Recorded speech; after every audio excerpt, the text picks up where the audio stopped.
Hey, what is up? It's not a newbie, back again with yet another stream. And yes, I know it's a little bit later than my usual streams, but had some things needed to take care of. I'm gonna chill for a little bit before diving into today's stream, because there's a whole lot going on today. And I wanted to make sure that I covered everything. I wanted to make sure that I got down in my show prep everything that I wanted to cover. Today's stream, we're actually going to be focusing on covering like different news and things that have been like going on, because I miss doing like the more like I don't know, like opinionated, like live, like commentary type content. I was going through my content and I saw that like a lot of my stuff has been like you know, gameplay, gaming, and gaming's fun, but I feel like at the end of the day too, like I also enjoy like going through the news, and we have a lot of news to go through. Like my Discord has been popping with like lots of news that's been going on every single day. If you guys want to stay up to date with everything that's going on in the news, I would highly recommend you check out my Discord. The link is in the description below. You can also access it by going to dscrd.ntnwb.cc, and you can access the entire Discord. You can also suggest things for me to react to. So like, for example, one of the things I'm going to be reacting to is actually something that was submitted by someone in the audience. Mr. Pizza, I believe, sent me this one. Well, I'm not gonna react to it at the beginning of the stream, but later on, after I get through some of the news, I'll be reacting to it. It's something by Wheel Dog, and I've been wanting to get in on casting some of his PWS stuff, because he's got like this tournament going on, but I don't know when. I don't know when he casts. I know that he released the episode, so I guess he already has started doing some of the commentary with Will Dog. But I gotta see if he's like willing to have me on. I gotta see when he actually starts recording everything, because then I can go. I don't know if it's like live or whatever, but I can hop on the Discord, give him the call, and do everything. But yeah, I think it's time to go ahead and dive into kind of like one of the bigger stories that I wanted to cover today. DJLL reacts. Said in the chat. Why no newbie likes soft cult confirmed. But wait a minute, why does the chat care so much whether or not I like soft cult? Like I liked that one song that was shared in the Discord. But me liking that one song does not mean me liking that one song does not mean that I like all of soft cult. But I will say, it's kind of like that song was kind of like in the style of music that I think I kind of enjoy, even though I don't listen to it very much. And some had said that was like what was it, alternative music. I thought it was a nice song. So I mean, I don't think that song means I'm going to check out more soft cult, but I know I will. I'll probably end up over time checking out more alternative music. I mean, I like the hyper stuff. DJLL reacts. I like the hyper stuff. Said in the chat. Like y'all saw me playing that 717 and 8 in like a Little Limbo song, AR-15 or whatever. That's the music I predominantly like, but it doesn't mean that like every single song that I listen to has to be like super hype and energetic. But it fits my mood, so most of it will be, to be honest. Oh, man. You know, I did not know that my Discord was infiltrated by the soft cult. I did not know that. By the way, yesterday, I did the unboxing video for this. It's not going to go up for a while. But I got a new non-alcoholic drink from Athletic Brewing Company. I decided to try something different. That was my big mistake. No, I'm a big fan of trying new things, but the problem is this, I think, is like very, very. I don't know if it's overrated, reacts. But I know for sure Said in the chat. That it's Blood just Red not. Shoes is also alternative. Here's the thing about this drink, right? is that it's like they say it's like hop water, which I guess it means that there's like hops in it. Like if you look at the ingredients, it does list like hop oil as, I don't know if you can read it, but it does list hop oil as one of the ingredients. But it mostly just tastes like sparkling water with kind of like a hoppy aftertaste. And to me, it's like there's like not that much flavor. Like I was expecting this to like have something with like considerable flavor, or at least like, you know, hit the taste buds with something punchy and unique, but it didn't really. They've classified this as like sparkling water. They've also called it like premium seltzer, and I think that's a more apt description than like hop water. Ooh, it's like this special drink. This is one of the first times I'll say that I regret getting an Athletic Brewing Company drink, because it just didn't really bring anything like unique to the table. I could have gotten more. I could have gotten more Liquid Death for you know, a similar price, and it would have tasted, you know, a little bit better. But I just wouldn't have been like so underwhelmed. Not that this is bad. This is not terrible. This is like probably the third best sparkling water that I've had, and the two most popular are like the two worst ones that I've had are the two most popular as well, the bubbly and the LaCroix. So it's definitely not the worst sparkling water you could get, but it's just like, it's overrated. I don't think it's worth the money personally for me, but I don't know.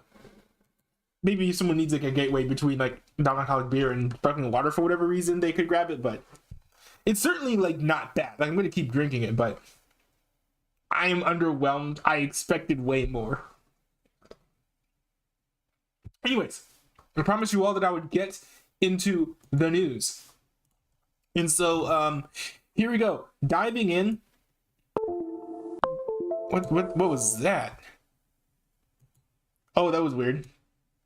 What was it that disconnected from my computer? I kind of want to know what that is. But anyways, diving into this, we have a story from Bloomberg. Oh, there we go. We have a story here from Bloomberg Technology, where, well, let's just hear it for them. They explain the situation pretty well, I think. Netflix password sharing. Why are we all freaking out about it? Okay, let's get to the facts, because last year, Netflix told us more than 100 million households currently use memberships of Netflix. They don't pay for it. And they wanted to crack down on this password sharing, probably coming into effect in the end of the first quarter. That means by... And that's understandable. One thing, you know, to consider is, I don't think it's been illegal, but it's always been against Netflix rules to really do the password sharing thing from the jump. They just have never enforced it. And there have been lots of questions going around in the cord cutting community, in the Netflix community, about what exactly Netflix is going to do to crack down on this password sharing. It looks like it's going to be the first like firm implementation of this crackdown. March. Now, why are we all freaking out right here, right now? Well, they've already been trialing ways to curtail password sharing over in Latin America, in 3 key countries, in fact: Peru, Chile, Costa Rica. And they... I forgot about that. They were trying some stuff out. I forget what it was that they tried, but yeah, they were doing some trials internationally. Article to tell users in those countries about some of the changes, but they published it in every single region. So that's why we're all worrying about it. So what are we seeing being tried? Wait, so that's the big deal? What? So they literally went and like they were testing like these password sharing rules in more countries. They made a press release about it, released it, but then released it to everyone. I mean, that's a good excuse, but I don't know if I buy that, because I don't know. I can't remember the last time Netflix made a mistake like that, and that sounds like a pretty big mistake to make on a pretty big scale. But again, no company is perfect, so it's possible that it was a mistake, but I don't know. Putting my tinfoil hat on, I'm going to say that that's a cop-out. In those 3 countries. Well, the users are being asked to set a primary location for where they use Netflix on their devices, and then Netflix will track a mixture of IP addresses or device IDs, account activity, to see if anyone outside the household is using that password. Now that's interesting. I heard that it was actually mostly going to be based on SSIDs and location, as well as IP addresses. I did not know that you're going to be able to set your own location.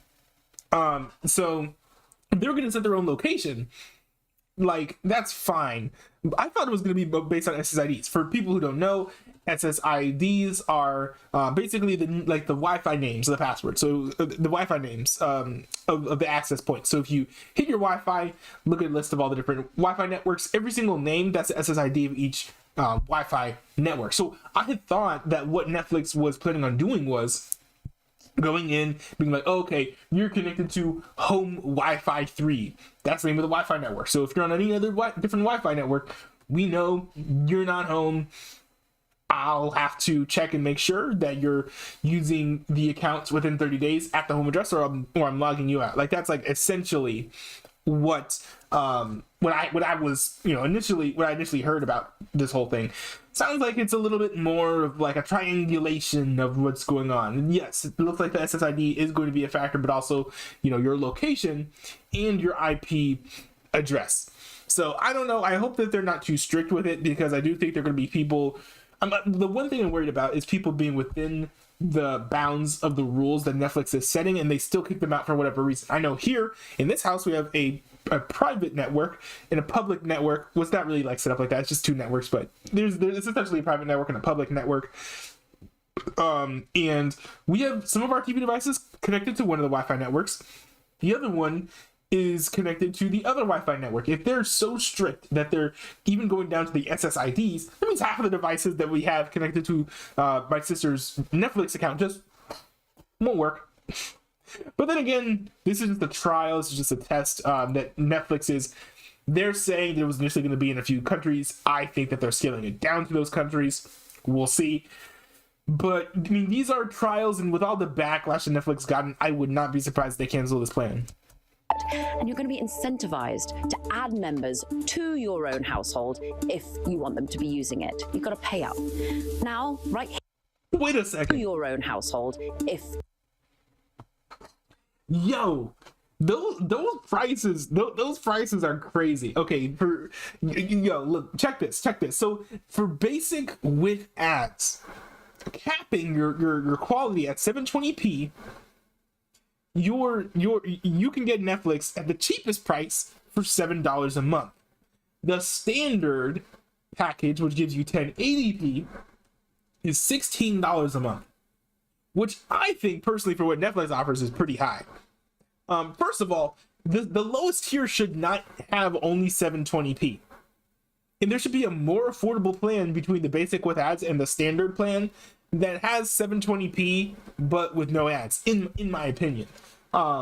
This is just incredibly overpriced. And then the premium service, which has generally been like the main service by and large, as I recall, is $20 a month, which is pretty high. And $10 more a month, and you could literally just get like Sling TV and get like basically cable television, versus just settling for Netflix, which, hey, I hate to break it to you, but Netflix is essentially like the CW with streaming. Like, I am watching some things on Netflix. I think Netflix does have some okay stuff. Their movies seem to be a lot better than their shows for whatever reason. I watched Wednesday. I'll get into that later if you guys want me to talk about Wednesday.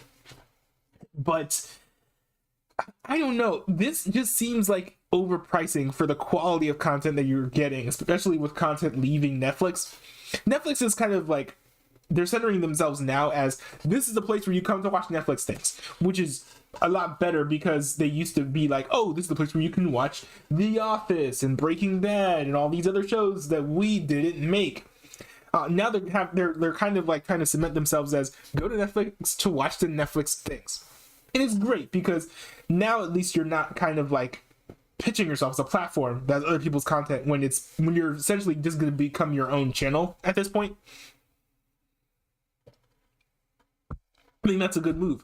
But when you go back and consider what Netflix actually has, they don't have enough, in my opinion, to be worth paying for Netflix year round. I do understand if you want to like get Netflix over the holiday season and watch some things that kind of came out that you thought were might have been interesting. But not only do the seasons of all the shows that Netflix makes have like so few episodes, but they don't even most of the shows that they make aren't even good. So if you have like 2 good seasons of a Netflix show, that's like, I don't know, maybe 15, 16 episodes. You can watch all that in maybe like 2 months and then cancel your subscription.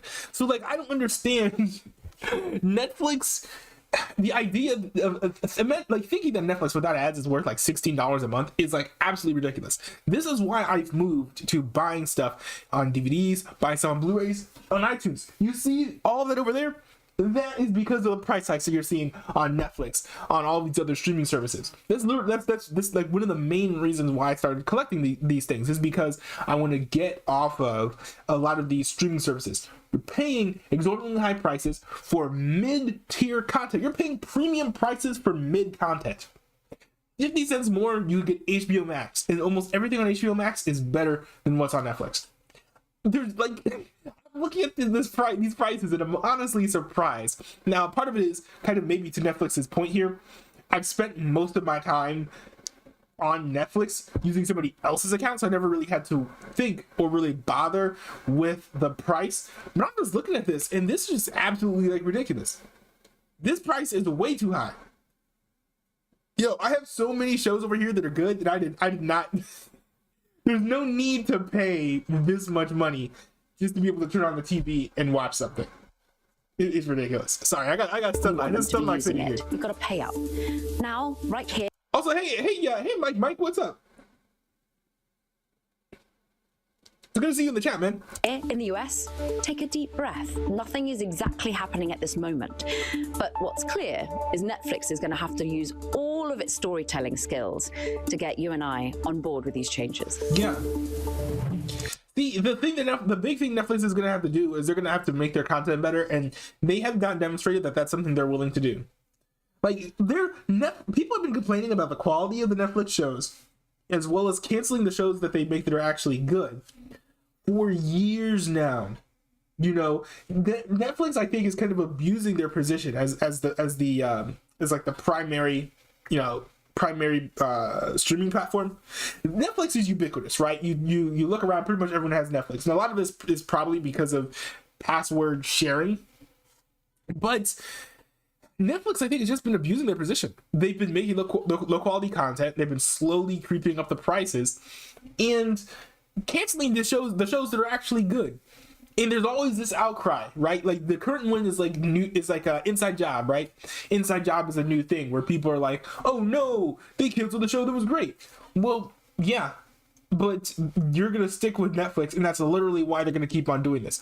Because if you actually take a stand and you're like, "Hey, I'm canceling Netflix until you bring back Inside Job," which, by the way, season 2 was greenlit, and they were actually in the process of producing it.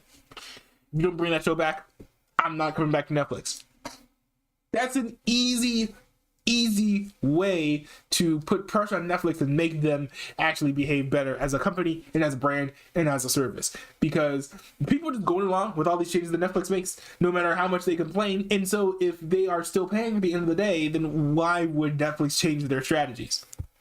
The only thing I can think of is perhaps there is going to be a tipping point where eventually people are fed up and they're like, I've had enough. I am not taking what Netflix is giving me, what Netflix is doing to me anymore. And then people just like jump off a cliff. They just dive off of Netflix in droves, and then their subscriber count plummets. That would be interesting to see.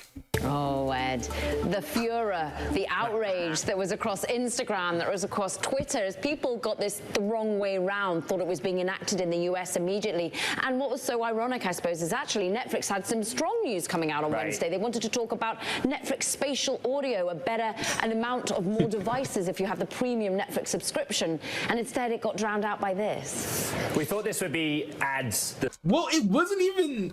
They didn't even do a proper announcement, right? They just added to like the FAQ page.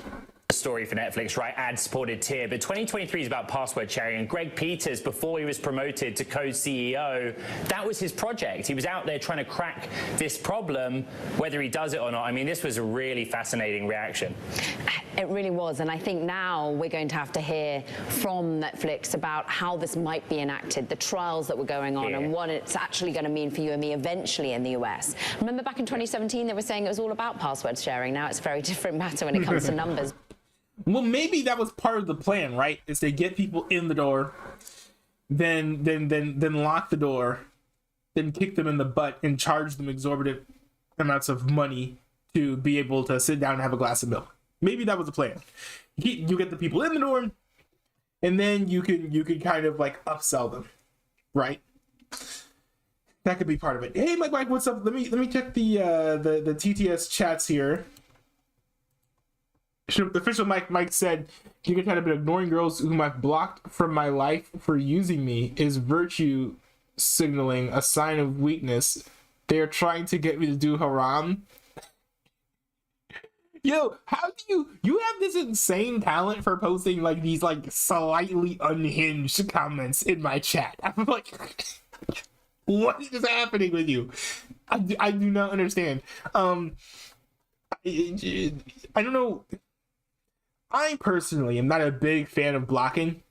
The only reason I would ever block someone is if someone was incredibly toxic, and highly influential over me. So, for example, someone's like incredibly like manipulative, and they were either like continuously trying to contact me to like persuade or control me, or I knew that they probably would do so in the future. That's the only case when I would block someone.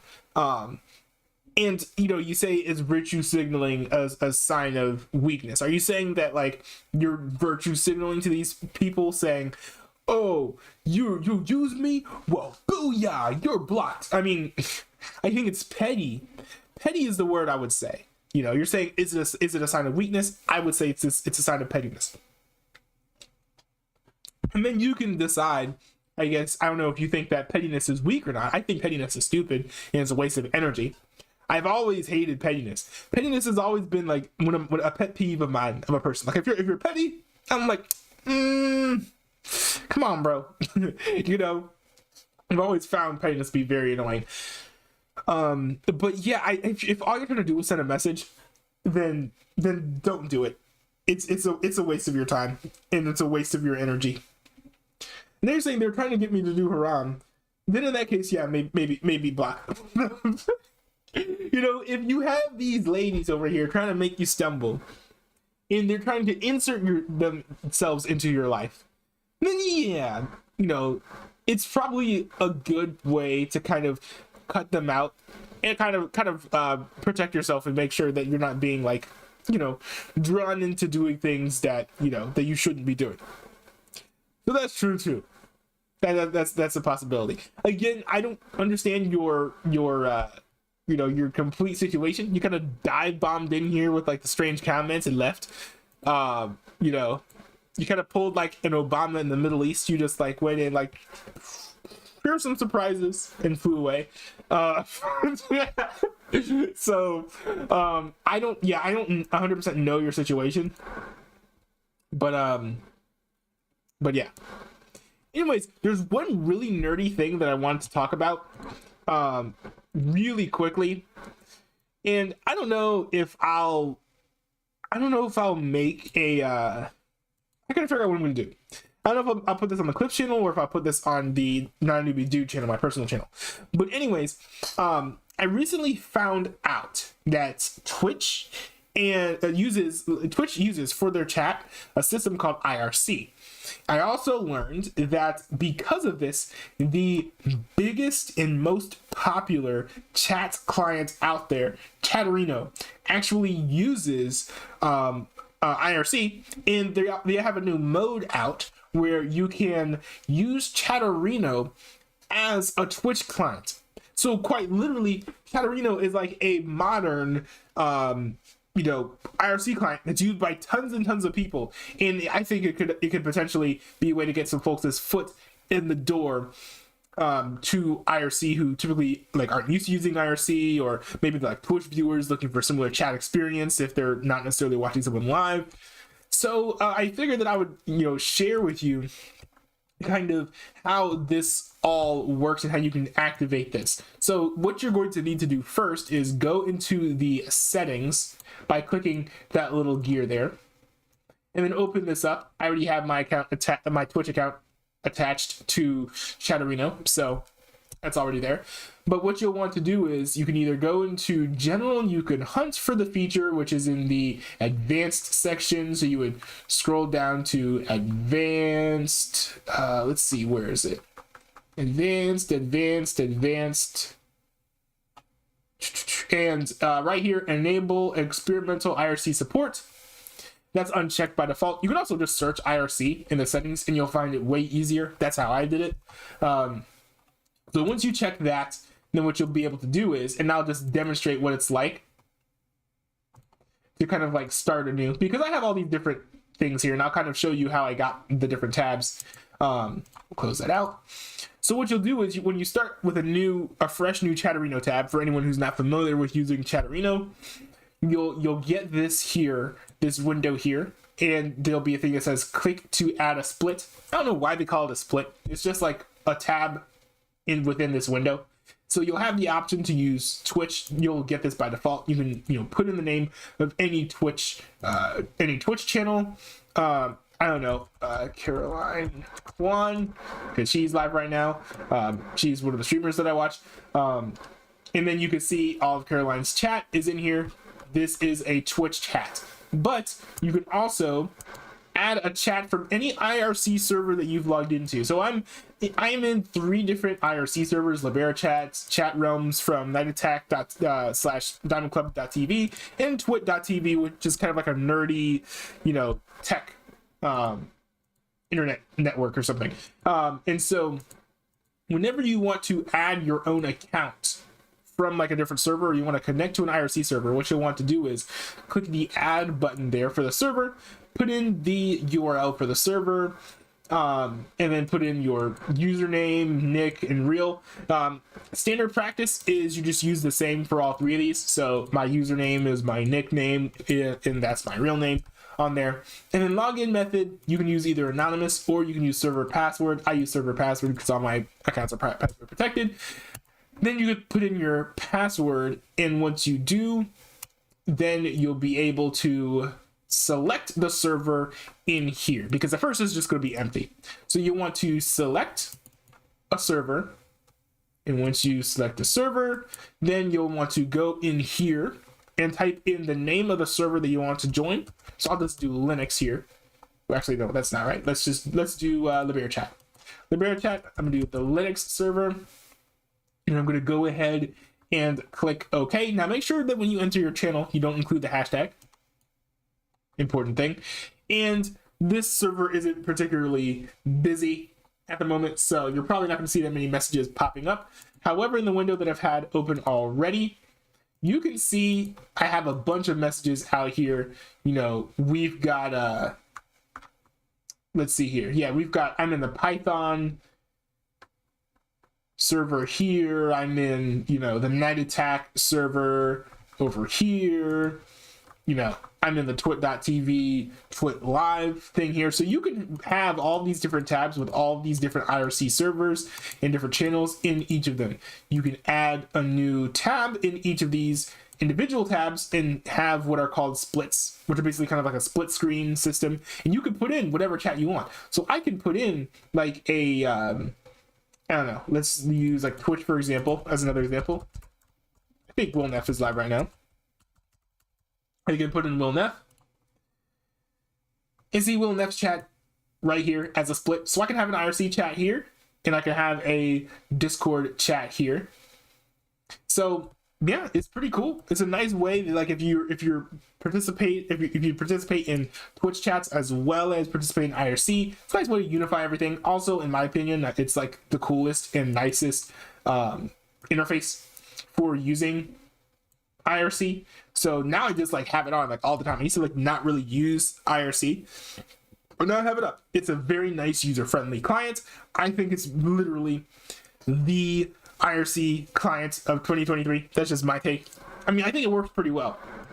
And especially so long as, the only thing I can think of is I would not recommend it if what you're trying to do is like manage your account on the IRC server. So if you're trying to like set up a password, create a new account, join a new server for the first time, I would not do that. I would say go over to the IRC server, set up your account, make your password if you want to have an account, and then once your account is set up, then go ahead and join the channels that you want in Chatterino. That's the only advice I would give. But in the meantime, hey, this is a really, really, really cool client. I think if you are a fan of IRC, you should definitely check out the Chatterino client, especially if you're a fan of Twitch and IRC, like I am. I'm a fan of both, and it's some really interesting intersectionality that you probably weren't expecting.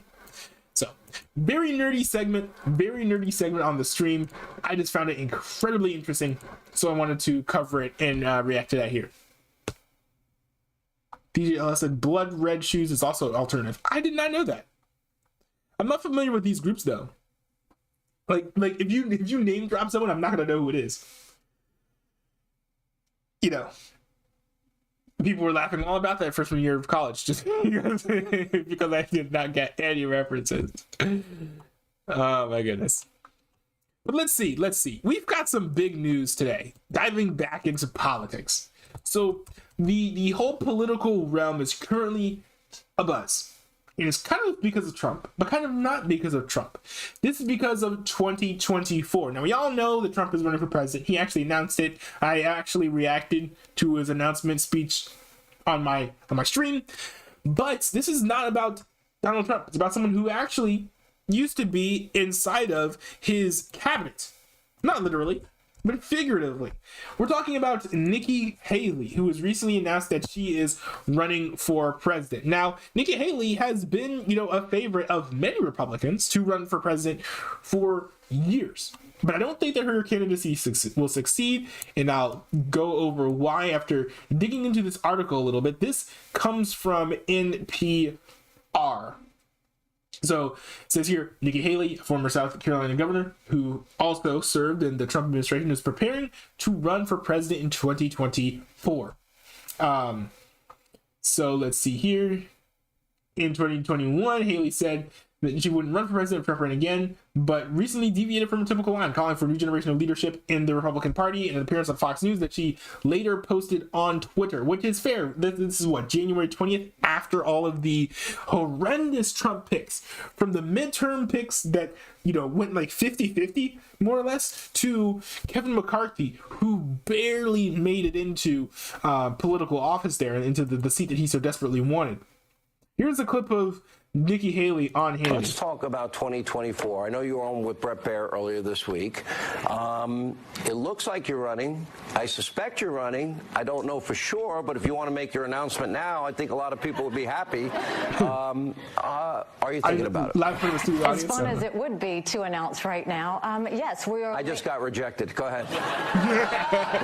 We are leaning in. I mean, look, it is time for a new generation. It is time for more leadership. It is time for the fact that we really start to take our country back. We cannot have another term of Joe Biden. And we have to remember, too, we have lost the last 7 out of 8 popular votes for president. It is time that we get a Republican in there that can lead and that can win a general election. Let me ask. So what she's saying there, if you read between the lines, she's not saying that she's for president, but she's saying that Trump is not the guy. He's not that guy. He's not that guy. That's what Nikki Haley is saying here. And, I think that she's going to run for president. Sources are telling all the mainstream news media individuals and entities that Nikki Haley's running for president. So it's pretty much, it's pretty well known that, yes, Nikki Haley's going to be running for president. But here's the thing.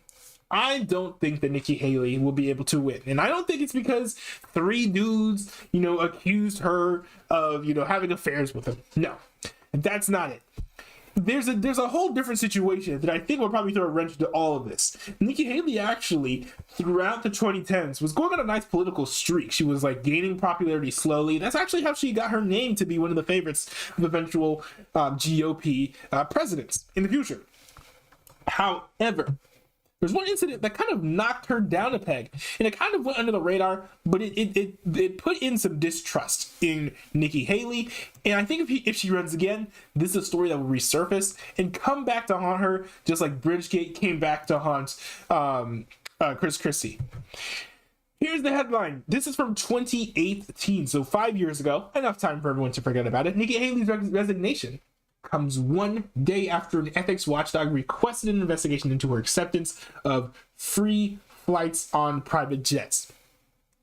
So it sounds like some quid pro quo nonsense. Now, I will say that Trump's presidency, combined with some of the things that the left in the mainstream news media have said about him, true or false, I think it's sort of dulled the American senses to being sensitive about this sort of thing. So maybe there won't be as much backlash to this as I'm expecting. But I do think that there will be enough backlash from this story resurfacing during the campaign as people do opposition research. Yeah, I think it's going to knock her campaign a considerable amount. Let's see. The United Nations ambassador Nikki Haley's abrupt resignation on Tuesday came one day after an ethics watchdog group requested the State Department Inspectors General investigate her acceptance of 7 free flights. I'm just gonna say, if we're only looking at the optics, it really looks like Nikki Haley's like, man, I gotta get out of Dodge. This is bad news. I am out. I'm not sticking around for no investigation. That's the impression that I'm getting. If you did nothing wrong, I would see no reason to run away. But that's literally what she did. The instant she got accused of this, she left. It says here that the abrupt resignation came one day after the ethics watchdog requested the investigation. So, in my opinion, there's something to this. Maybe some opposition research is going to figure out what was at the bottom of this, because once she resigned, the story was basically done. No one really dug too much farther into this, and maybe that's why she resigned. But let's get into the story and the alleged corruption that occurred. Let's see here. Haley, the former governor of South Carolina, listed the flights on her 2017 financial disclosure and asserted that each qualified for an exemption based on her relationships with the businessman. Not those type of relationships. Let's not get ahead of ourselves.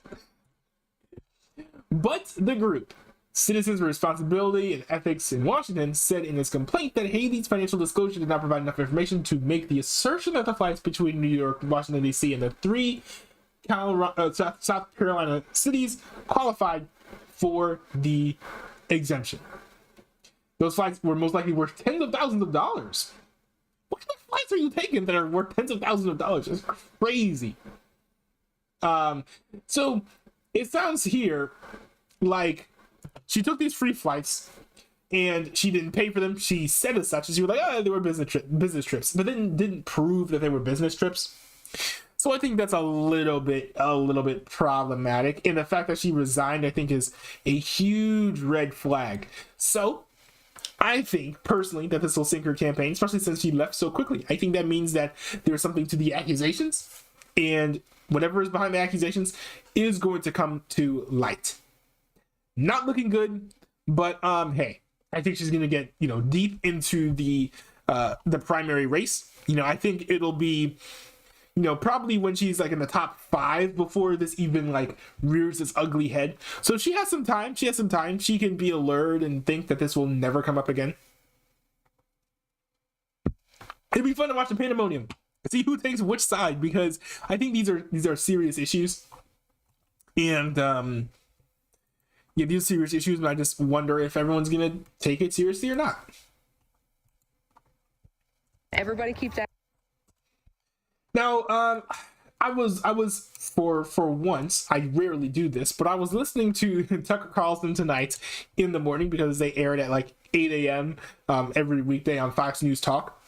And there was an interesting story that came up, and it kind of is stemming from this story right here. Let's just listen to this lady's testimony, because I think the firsthand testimonies of this are probably more interesting and more persuasive than whatever Tucker Carlson could tell you. Everybody keeps asking me, why is the price of eggs so high? Everybody knows that they are extremely ungodly right now, right? Well, for people who are not aware, there is currently an outage. Let's see here.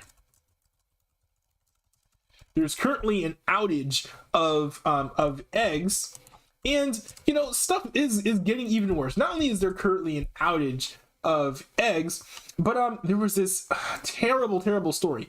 This did not help the At 5 outage. o'clock, we are learning a lot more about a huge fire at an egg farm in eastern Connecticut. This all happened on Saturday at Hillendale Farm in Basra. This is video right here. Also, I don't know if they're going to give you this context. As I understand it, in the midst of this outage, this is the 3rd largest egg farm of fire and smoke just ravaging a large chicken coop there. And today we learned the farm lost 100,000 chickens in that fire. I didn't know they lost that many. The last time I checked on that store, they lost like tens of thousands, not 100,000. 3 Eyewitness News reporter Mark Robbins is live at the farm tonight with more on what he is learning here. Mark? Yo, them earpods though.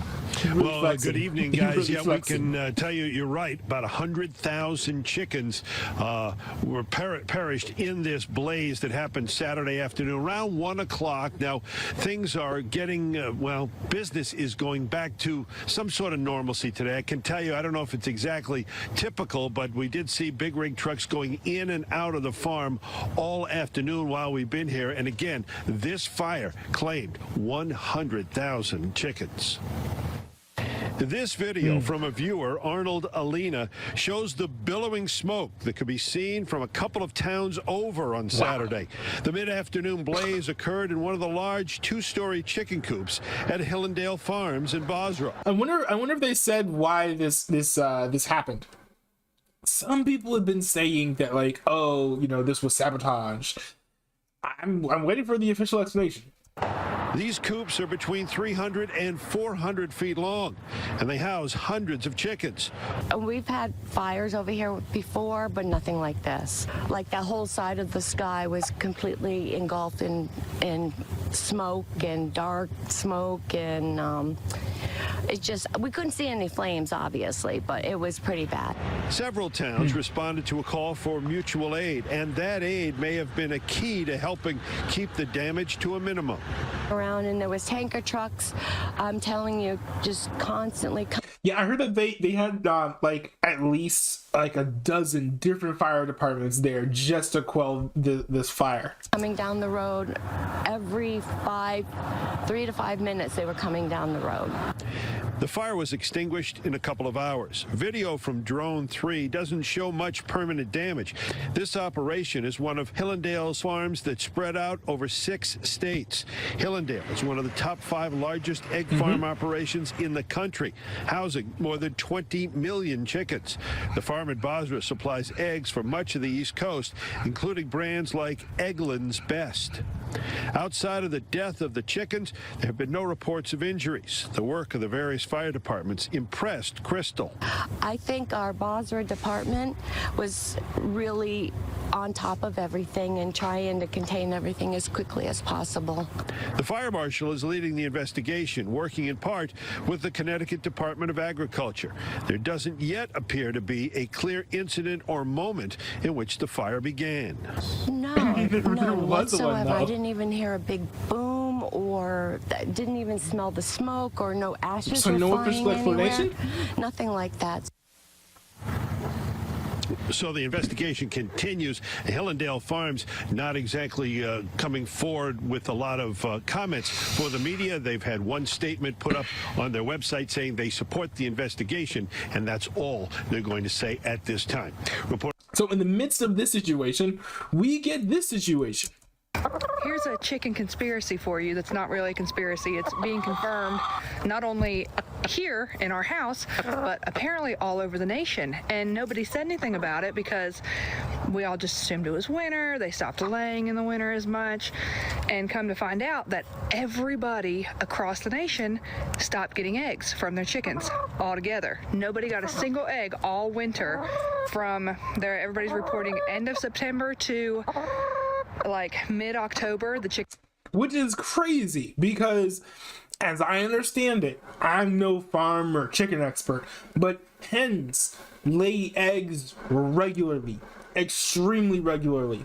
Now, maybe there might be a seasonal thing going on, which is what she was pointing to, but typically, you can expect hens to continue to lay the same amount of eggs, which is why it's such, one reason why eggs have become such a big staple. They can be available year-round because of the regularity at which hens tend to lay eggs. We've all known that there's been a shortage, which has been kind of driving the costs up. Now, people with eggs be flexing out here, like, bro, look at you, you're a broke boy, but I'm a top G with all my eggs in my pantry. But Here we have a little bit of an explanation of the situation. Apparently, people didn't know that this was a nationwide issue until they started paying more attention and noticed that there was a scarcity, and then they also noticed the prices were going up. Chickens stopped laying, and ours stopped laying in September. We hadn't had a single egg all winter. Well, we discovered, we have a little escape artist here, Luna, our white leghorn there. She can get out of the coop and just, we can't contain her. Anyway, she started laying again about a month ago, and we discovered that, well, that's weird. She started to lay, and nobody's laid in months. Like, we have gone months. Here you go, Margo. We've gone months without any eggs at all. So we started looking into it, and then finally somebody said something in one of the chicken groups, and they were like, hey, has anybody else's chickens not laid a single egg? Because we've had them for 50 years, and we've never gone a winter without a single egg. Not one single egg. Well, we started... I'm guessing she is less experienced in laying eggs, I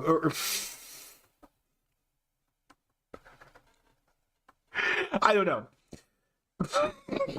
I'm just gonna stop at this point. But I think she's probably less experienced in like raising chickens than some of the people in the groups, because that one person said we've been raising chickens for 50 years. So I guess maybe if a lot of people who are raising these eggs, these hens now, are like kind of younger, maybe they don't understand the regularity at which hens lay eggs. But yes, it's very, very regular. You shouldn't go that long without getting eggs.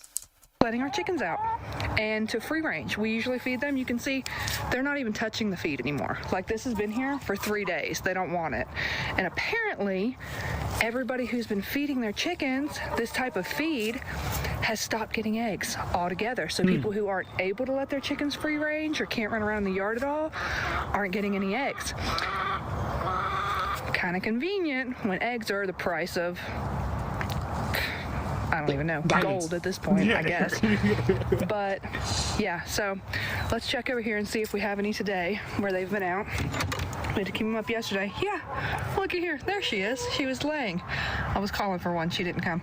Wow. So we have 1, 2, 3, 4, 5, 6, 7 eggs today. Wow. 7. There we go. A little bit of A/B testing, a little bit of troubleshooting, right?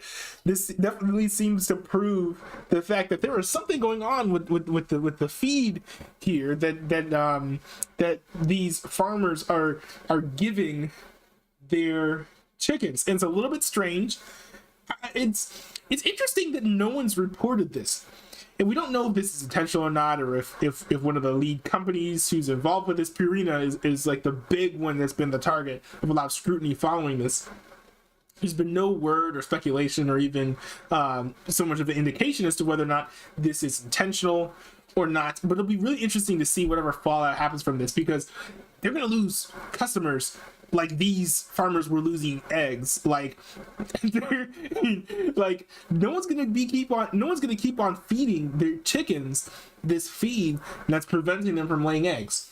Like, no one's gonna do that. So it'll be rough for them. They're gonna have to course correct and fix the issue, or risk losing all of their customers. 7 eggs, yes, I know it needs cleaned. 7 eggs in one day. We haven't had any for months, y'all, months. Feed. It's the feed. Everybody's saying it. It's the same thing all across the nation. If you ask people, we're finally figuring it out. So maybe we can kick this egg thing. It's crazy. I do personally think that if Purina was aware of the situation, there needs to be some financial repercussions. If you understand that chicken feed is to feed chickens that you are raising to lay eggs, and then you put something in there that's preventing them from laying eggs, there has to be some sort of like repercussions for that, as long as you're not disclosing that it's like a side effect of the chicken feed. But at the same time, thankfully, we've now figured this out, and maybe this will mean that the cost of eggs will decrease as people all across the country understand the problem, and they're now able to get more eggs again as they switch their chickens off of the feed of various companies such as Purina. Tucker Carlson did a whole segment of about this. I'm not going to react to it because it was like 10 minutes long. There are lots of other things I want to get to. But it's certainly a very interesting story. Let's see here. Got a couple other headlines to get to. Now, if you guys are heavy into politics, or you still care about COVID, there, you probably have been kind of either following or deriding Project Veritas lately, because they've recently released an expose where a Pfizer director, Tristan Walker, spoke to an undercover Project Veritas agent and told him some very interesting things about what Pfizer has been up to. Now, I will say this, that a lot of the anti-COVID-19 vaccine folks have been kind of being a little bit overzealous about this. Jordan Walker didn't really mention things that were like an overarching plan in Pfizer, especially nothing that was like illegal, except for potentially one thing, which I will talk about and discuss. I do think it's important that people are aware of what's going on with these stories, but at the same time, don't go overboard. You know, it is surprising to hear that some of the things that Pfizer is doing, but a lot of it is stuff that internally they have conflictions over, and they're not even sure about, what the cause of certain side effects of the vaccines are, which we'll get to, and they're also not sure whether or not they should do a certain thing that many view as nefarious, even inside of Pfizer. This is very controversial. So let's get into the first story, because there have been two drops. One drop has been about COVID-19 vaccine side effects, which we'll get into secondly. But first of all, let's just read this headline. I think that Project Veritas kind of packages this in a little bit of an inflammatory way. They said, Pfizer exclusive, mutate COVID via directed evolution for companies to continue profiting off of vaccines, which I don't think is likely to happen. I think it's actually risky, but because if you make a vaccine that mutates to adapt to COVID, because I saw the clip of what Tristan Walker said, and that's kind of what he was getting at. He was like, we're gonna make these vaccines. Well, we're not that we're gonna make them, but we've been experimenting with vaccines that can change and adapt to different strains of COVID over time. If that's what they were doing, then that would actually make Pfizer less money, because you can't sell boosters if you're giving them essentially a live vaccine. Now, not live in the viral scientific sense, but live in the fact that it updates depending on what strains you catch. Because if it keeps on mutating and changing, then why do you need a booster? If you just have something that's going to adapt to the current circumstances. But this executive said, COVID is going to be a cash cow for us. Already has. That is not what we say to the public. That's because this whole plan is not something that's yet been utilized. So you have to read between the lines here. You have to read between the lines is a pretty good skill to have. And you can't just take everything that Jordan Tristan Walker is saying with face value as if they're planning on doing everything that they're doing. This is the quote.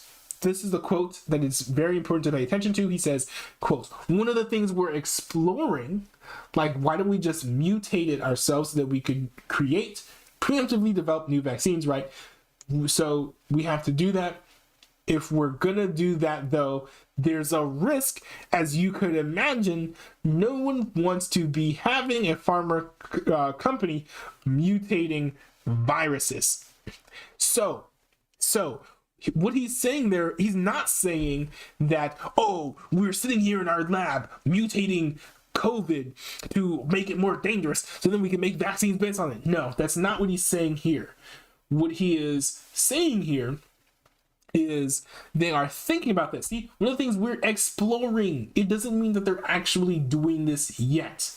Also, there's another thing that makes it seem like Pfizer is not dead set on using this plan. He says, if we're going to do that, though, if not when we're going to do that, it says there's a risk of like, you can imagine no one wants a pharma company doing this. So it sounds like there are two different things here, right? There is probably, we don't 100% know how this is going to affect people. I think that's like the obvious question mark, the first one. But there are two question marks to this because the second one is legal, right?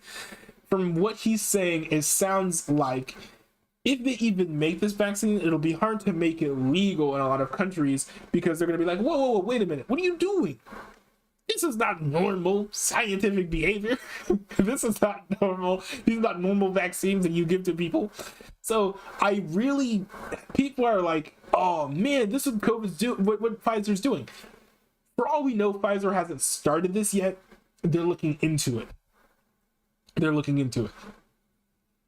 Now let's see. He says here, please don't tell anyone. Promise you won't tell anyone. The way it would work is we put the virus in monkeys, successfully cause them to keep infecting each other, and we collect serial samples from them. That's typical sciencey stuff, I believe. He says you have to be very controlled to make sure that this virus, the mutate, doesn't create something that just goes everywhere. Oh! This director of Pfizer. Yo. This director in Pfizer believed that COVID came out of a Wuhan lab. Which is funny, because if you say this now, you're like a conspiracy theorist, right? You're not supposed to say that COVID came out of a lab. We're not supposed to say that. But the Pfizer director here is saying it. Now, I personally have not like made up my mind about how COVID got out, and in my opinion, I don't think it matters anymore. We're 4 years out from COVID. COVID is kind of like already toast almost. Like it's becoming like a common cold now. It's not 100% to the common cold point, but it's on its way. As it mutates, it becomes less and less deadly. But I just think it's funny in retrospect. Look at how everyone's freaking out about people saying that COVID came out of a lab in Wuhan, and people inside of Pfizer are saying that. He literally says it makes no sense that this virus popped out of nowhere. That's crazy. Now, to be fair to Pfizer, this is just one director saying this. Not the belief of Pfizer as a company or the belief of the majority of Pfizer employees, but I think it's worth taking into consideration that it's possible that Pfizer knew that he held this belief and they were okay with him espousing it or at least holding it. So I think that says something too. Now, Walker also says, from what I've heard, is the Pfizer scientists are optimizing the COVID mutation process, but they're going slow because everyone is very cautious. Obviously, they don't want to accelerate it too much. I think they're also just trying to do it as an exploratory thing, because obviously you don't want to advertise you're figuring out future mutations. So it does sound like he is hearing from inside of Pfizer. He doesn't know for sure that they're doing these mutations of the COVID vaccine.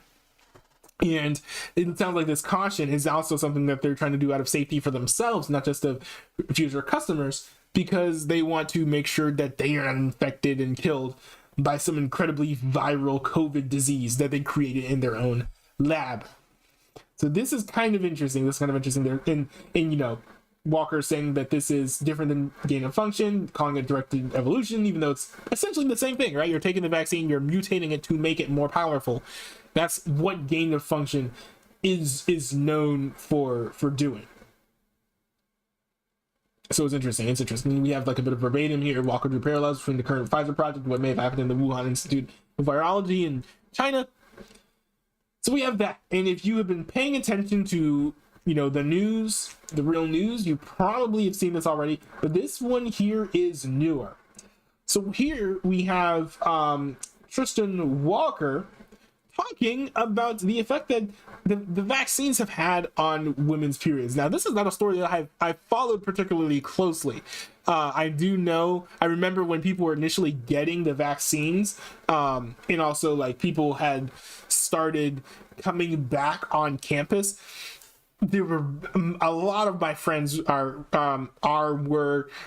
women, and so they would tell me, "Yo, I got COVID," and actually, it did change my period a bit. I actually don't know of many people at all who got the COVID vaccine, and it didn't affect them in that way. But it was something that, people didn't really talk about it that much later after getting the vaccines. So it kind of passed the back of my mind. I have not been thinking about this until he brought it to mind here. This Pfizer director here thinks that there is some concern about COVID-19's the COVID-19 vaccines effect on women's they're describing here as reproductive health. So I guess we can use that terminology. So Jordan Tristan Walker here, he said that, quote, "There was something irregular about the menstrual cycles, so people will have to investigate down that line." He also said the vaccine should not be interfering with that, so we don't really know. So and this is where a lot of the conspiracy theorists try to jump the gun, because they're like, "Oh, he said that it is messing up with the periods." Like, that's not what he's saying. He's saying that there's a suspicious correlation between the two, and we're trying to nail down a causation. He actually, brought up a potential hypothesis. He says, it could be. Well, he says, like, it has to be. I mean, when you watch it, it kind of comes more of like it could be. But it's like, it could be affecting something hormonal, impacting the menstrual cycles, which is like natural. I mean, of course, it would impact that. And Walker says, "I hope we don't discover something really bad down the line." Says if something were to happen downstream and it was like really bad, I mean, the scale of that scandal would be enormous. So it's very, very interesting, and this is a fresh news story. I haven't, dug too deep into this one, and I would also recommend anyone just go to Project Veritas's. I mean, Google's been kind of going crazy with the censorship, so I would say go check out their Twitter account, watch the videos there. They've posted not extensive, but like somewhat lengthy clips of the undercover interviews. I'd say go check that out to get more detail on this, but I think it's very interesting. It's not as bad as like the conspiracy theorists would say, but it certainly is dangerous. I will say on the reproductive health thing, I think it is possible that the side effects, if the side effects are if it's like causing hormonal issues, maybe they can develop, or someone can figure out some sort of treatment, a hormonal treatment for the vaccine, so that it brings the levels back to the way that they should be, and then the cycles aren't interfered with in this way. If so, that'd be great. That'd be really, really good. Let's see, we are running out of... But anyways, yeah, it's very, very crazy.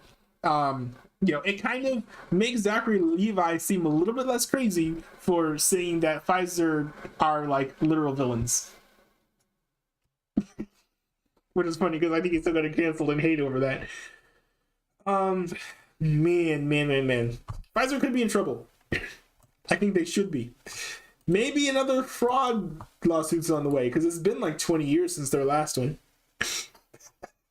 It's crazy. They're literally like a company that's been convicted for fraud. And now they're the authority on science. It's funny. Anyways. Hey, everybody. For folks who are huge and big into movies and culture and shows and whatnot, I mean, I know I'm personally a big fan of movies. I'm a bigger fan of shows. But I'm also a big fan of superhero media. Now, Marvel's kind of like turned me off of them with all their, what they've been doing lately. I'm still watching them, but it's more of just like, hey, I hope you get better and improve as a person than like, I like where you're at now. That's kind of the situation that's going on here. So yes, I am still watching Marvel. Quantumania actually looks good from the trailers. But we're not here to talk about Marvel. We're here to talk about DC. Yes, James Gunn has been given the helm of DC Studios, basically DC's answer to Marvel Studios, and they're creating something known as the DCU, which is DC's answer to the MCU. And James Gunn made a lot of announcements, and I could read them all verbose, but I think it might be a little bit more interesting if you just watch the video here that James Gunn actually made. He posted to his Twitter, and DC ended up posting it to their YouTube channel as well. He basically breaks down everything that's in the announcements. So let's watch this. He said something interesting towards the end about Teen Titans Go that I think is kind of funny, kind of interesting. But yeah, let's check this out. Hey everybody, I'm James Gunn. I'm the co-CEO of DC Studios. So as many of you know, DC has been disconnected in film and television for a long time. And it's one of, our jobs, mine and Peter's, is to come in and make sure Peter is Peter Safran, by the way.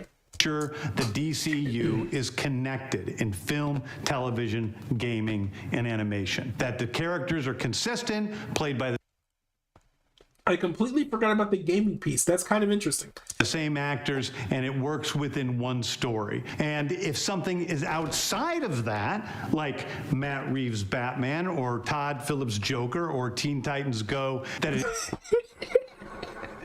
So I like how he feels the need to add Teen Titans Go as an example of something that is officially outside of the DCU. Now, before this, no one had really been talking about whether or not this was inside of the DCU or not. But now we officially know that Teen Titans Go is not part of the DCU. It is clearly labeled as DC Elseworlds, outside of the mainstream DCU continuity. Now, I had thought that Elseworlds was going to be its own universe.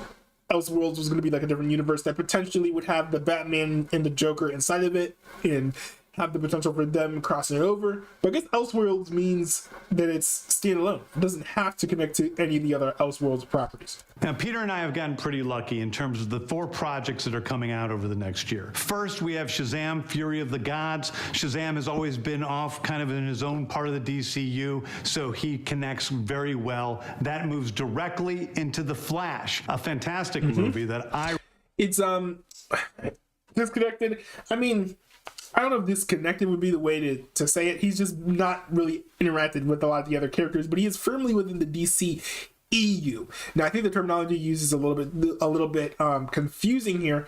Everything that is part of the original plan that deviated from Zack Snyder's vision for the Justice League, that's all the DC EU. So that includes like Wonder Woman, the second movie, that includes this Shazam movie, and includes the Flash movie.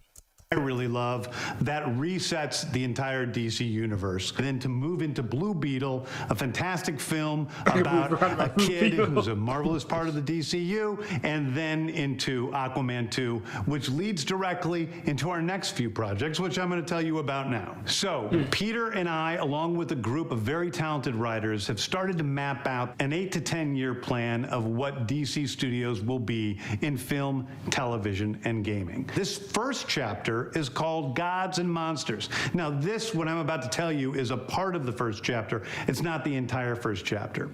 The first project is Creature Commandos. Creature Commandos is an animated series. I forgot that the first official DCU project is going to be animated. That's kind of interesting. I've written all the episodes.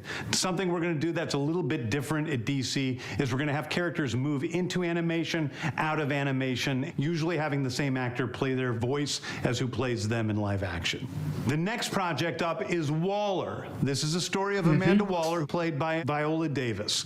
Viola Davis is going to team up with members of Team Peacemaker, and this is a story that's been created by Crystal Henry, who did Watchmen, and Jeremy Carver, who created the Doom Patrol. It is a fantastic story. I've heard really good things about Doom Patrol. I've thought about checking it out eventually. That's out of this world, and I can't wait for people to see it. Okay, next up is the big one, the true beginning of the DCU. This is called Superman Legacy. This is being written by me.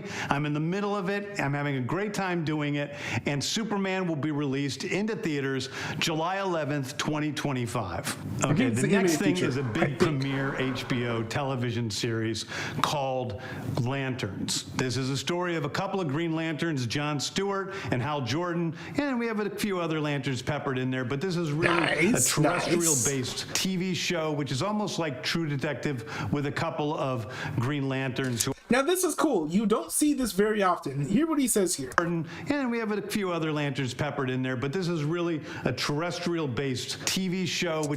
Terrestrial-based TV show. I think that's cool. More streaming platforms, like DC aside, more streaming platforms need to make some like terrestrial content other than Netflix, because Netflix makes terrestrial content, but it's extremely like garbage, and you get half the episodes that you would get in a season of terrestrial television anyways. But it's nice to see someone trying to make a show that's in the spirit of terrestrial television. Which is almost like True Detective with a couple of Green Lanterns who are space cops watching over Precinct Earth. In it, they discover a terrifying mystery that ties into our larger story of the DCU. Next is a big movie called The Authority. The Authority is a passion project of mine. It's based on the marvelous Wildstorm characters we are now bringing into the DCU and will interact with all of our primary DCU characters. The Authority are a group of superheroes who think the world is broken and they want to fix it by any means necessary. I think it's a very different look at superheroes. We're doing it. It sounds very interesting. The way that he described it in the video, like instantly I was like, this sounds incredibly cutthroat. So like they seem like they're going to be cutthroat, ruthless superheroes, which is not something you usually hear. So it sounds like it'll be a very interesting project. I feel like DC is probably going for more of like the boys audience than the Marvel audience. And I hope that's what they do, because, you know, I feel like the boys is more like, we don't really care about offending people. We're just going to make the best show that we can. And we're going to just find the people who like the show and pander to the people who like the show, not pander to everyone at large. So I hope that that's what James Gunn decides to do with the DCU. Because I just think in general, like Marvel has tried to, you know, appeal to as many people as possible, and it's just not working. You try to appeal to too many people, you appeal to no one. And The Boys appeals to a very specific audience, and because of that, the people who actually care and enjoy the content is greater than the amount of people who actually enjoyed the Marvel content now. Television series called Paradise Lost. Paradise Lost is the story of Paradise Island, usually known as Themyscira, which is the birthplace of Wonder Woman. It's almost like Game of Thrones with Westeros, but I am down. There have been so many times where I've been like, I want a show like Game of Thrones. I want to see a show like Game of Thrones, but it's got all these sex scenes in it. I can't watch that. And then every other competitor or something that has like a similar storytelling themes to it, like House of Cards was a big one. Also had some sex scenes early on in the series as well. So I've been like, man, there's like no good like power struggle show going on television right now. Paradise Lost sounds like it will be like a taste of that, and I think it's going to be TV-14. I think all of the announced projects are going to be TV-14/PG-13. I hope that's the case, because if so, I'm going to dive straight into that.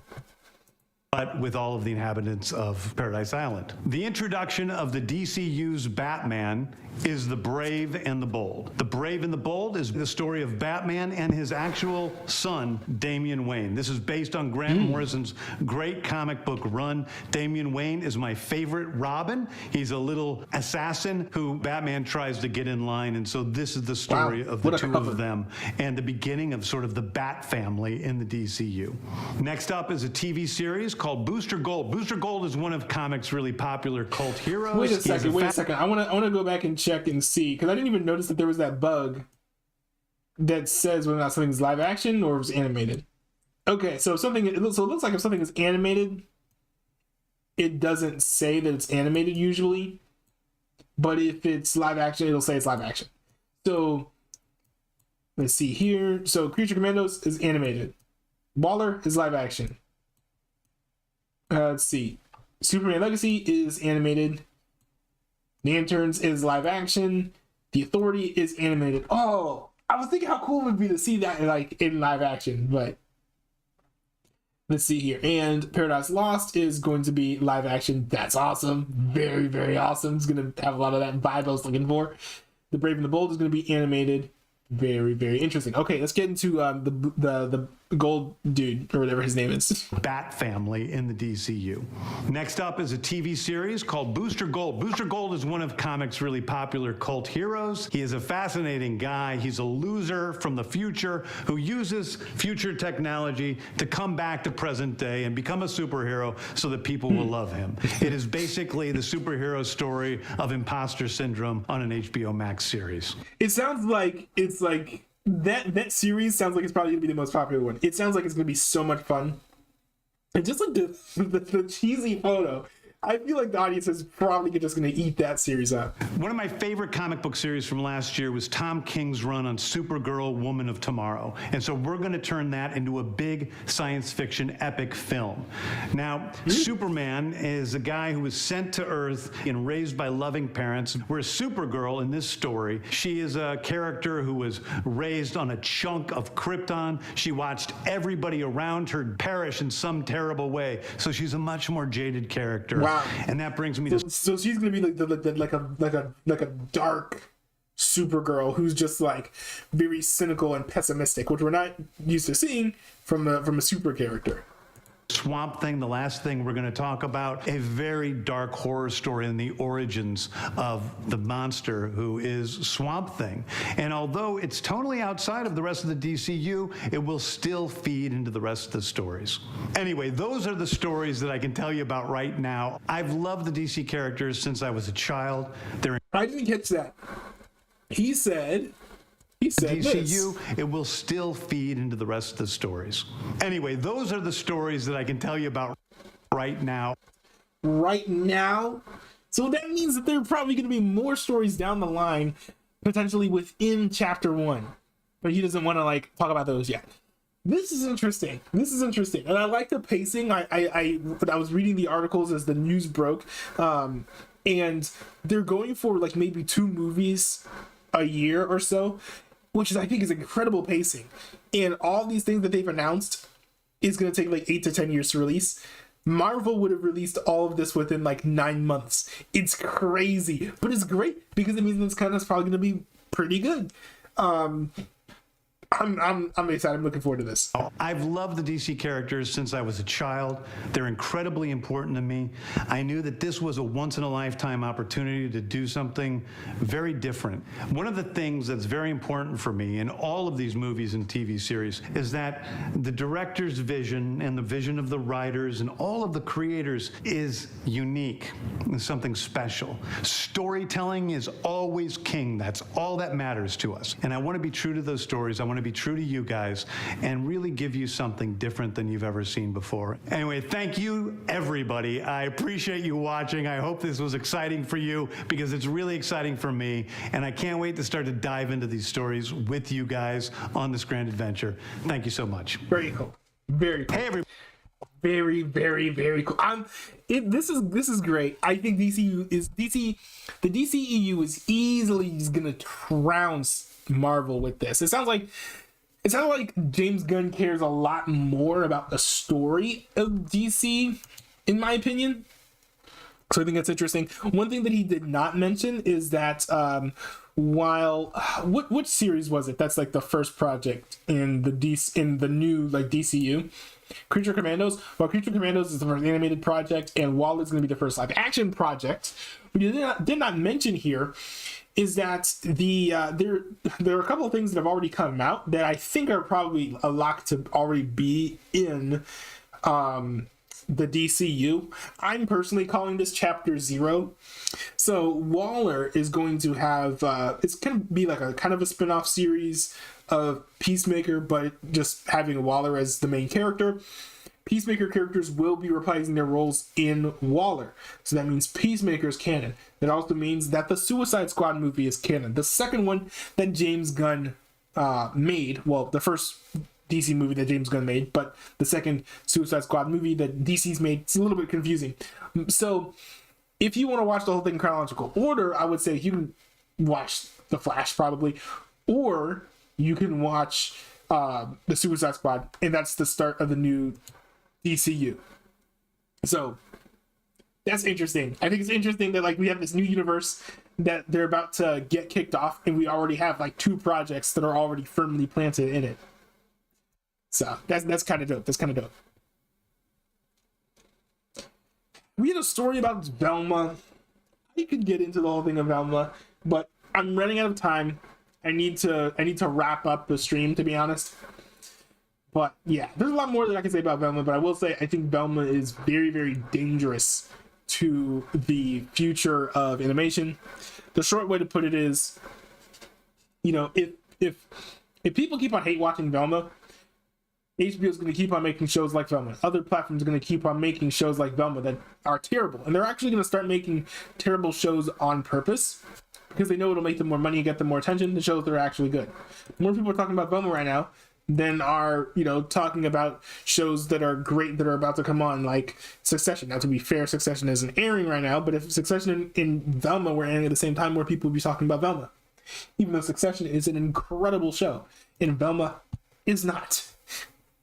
So it's a very sad state where these companies are, you know, it's a very sad state where a show that's bad gets more notoriety and money for a company because it's bad than a good show. It's de-incentivizing folks from making good shows, and it kind of sucks. So I would say if you like a show, talk about the shows you like more than the shows that you don't like, because otherwise you're sending a message to the companies that you like watching bad shows, and that's not a message that we should send, because at the end of the day I don't think that we do. So anyways, that's all that I've got for y'all. Thanks everyone for tuning in. It was a very news heavy, very commentary heavy stream, but it was very fun. Very fun. We got through a whole lot of topics. It's very interesting news day. There were a lot of things that we could have talked about that we didn't. We didn't talk about like a feud between Hassan Piker and Tim Pool. I didn't get to go through all my thoughts on Wednesday. But hey, this is why I stream regularly. I will say, I will announce on this stream, I'll take a little bit of time, you know, before I throw this on the Discord, just to reward the folks who have stayed tuned this deep into the show. I'm thinking about changing up the structure of my streams. My classes start in a couple of weeks for the spring session, and also just I think that taking more time in between each streaming session makes it so that when I come back and especially do commentary, it's a far better stream. So I'm thinking about switching away from a structure of doing streaming 5 nights a week, which I've kind of noticed. I'm like, I stream 5 nights a week, and there are only a handful of weeks that I don't stream. So I'm gonna switch away from doing that to streaming 3 times a week. I'm thinking it's probably gonna be Sunday, Wednesday, and then Saturday will be my streaming nights, but I'm open to suggestions if there are any particular days you would prefer to watch me stream at. So yeah, if you stuck around this long, thank you. I appreciate you tuning in. I'll see you guys next time. My next stream will be Saturday. I certainly will be live on Saturday. Not sure what the plan is, but something's gonna happen. It's not gonna be old politics. I'm gonna take a break from that. Might be talking with chat. We'll see. Stay tuned. Check out my Discord. The link is in the description below. It's also dscrd.ntnwb.cc. Wow, Eli, that was so hard. That was crazy. That was so cool. Please make more. Yeah. 717 and